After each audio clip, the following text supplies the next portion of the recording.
Saya Ren Fadila. Kami akan menampilkan video interaktif mengenai suku Jawa. Untuk itu, ikuti terus kami di video kali ini. Selamat menyaksikan! Asal-usul orang Jawa diceritakan dalam beberapa cerita kuno. Cerita pertama datang dari temuan fosil-fosil purba yang mengungkapkan bahwa suku Jawa telah hadir di pulau ini sejak jutaan tahun yang lalu. Dengan ditemukannya fosil Pithecanthropus erectus dan Homo sapiens di berbagai tempat di Pulau Jawa, para arkeolog yakin bahwa suku Jawa adalah keturunan dari penduduk asli yang telah menghuni tanah ini sejak zaman prasejarah. Penemuan pertamanya pada tahun 1890 di Trinil, tepi sungai Bengawan Solo, Ngawi, Jawa Timur, oleh Eugene Dubois. Banyak pakar sepakat manusia Jawa ini merupakan mata rantai yang hilang antara manusia kera dengan manusia modern saat ini.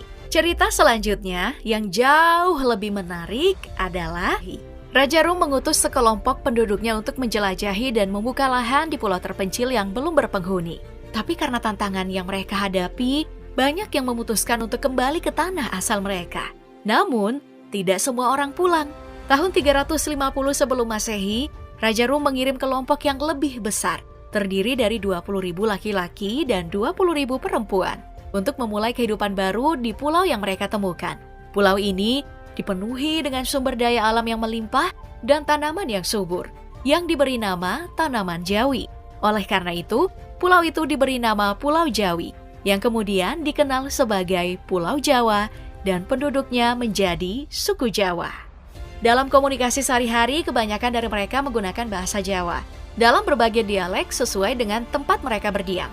Bahasa dengan kata serapan kebanyakan datang dari bahasa Sanskerta karena pengaruh Hindu-Buddha. Bahasa Jawa dikenal dengan bahasa yang sopan santun dan menekankan pada hubungan antara pembicara dan lawan bicara. Semisal, dalam menyebut orang kedua dalam percakapan, akan berbeda saat bercakap dengan yang lebih tua dan lebih muda. Misalnya, tole untuk menyebut anak laki-laki dari yang lebih tua, dan yang lebih muda agak kasar jika menyebut nama langsung. Dan ada penyebutan untuk masing-masing tingkatan pohon keluarga. Hal ini banyak dipengaruhi oleh budaya dan tradisi masyarakat Jawa yang memandang lebih pada status sosial. Ada yang disebut kromo dan ngoko. Nah, kromo ini adalah bahasa Jawa lembut yang digunakan banyak orang tua atau juga dituturkan oleh yang muda ke orang tua. Sedangkan ngoko adalah bahasa Jawa yang agak kasar yang banyak digunakan di tongkrongan sebaya. Nah, menariknya karena bahasa Jawa termasuk dalam daftar 20 bahasa yang paling banyak penuturnya, sekitar 84 juta penutur, dan berada di peringkat ke-15.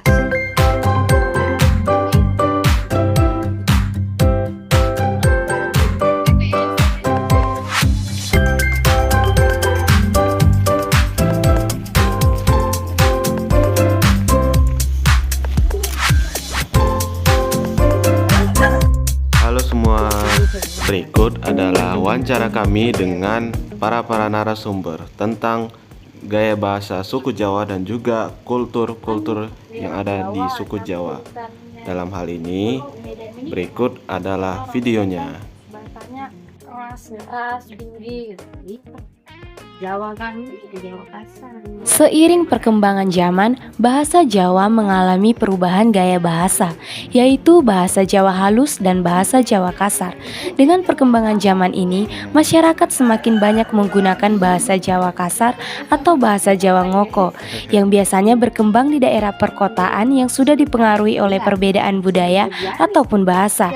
Sedangkan untuk bahasa Jawa halus, lebih sering dituturkan di daerah asli Jawa. Bahasa yang digunakan sehari-hari masyarakat suku Jawa yang berada di Gang Bersama, Dusun 5 Tanjung, Bandar Kalifa adalah bahasa Jawa kasar. Bahasa Jawa kasar ini dituturkan antar sama orang tua, sedangkan untuk anak-anak, masyarakat suku Jawa tidak mempraktekannya dikarenakan mereka menganggap bahwa anak-anak sulit untuk memahami dan mengerti bahasa Jawa tersebut.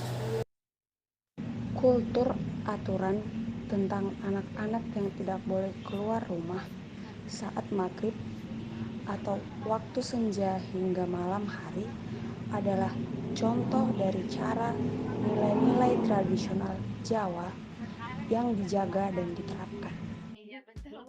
Terima kasih, Bu. Sampai ketemu neng konangan hari ya.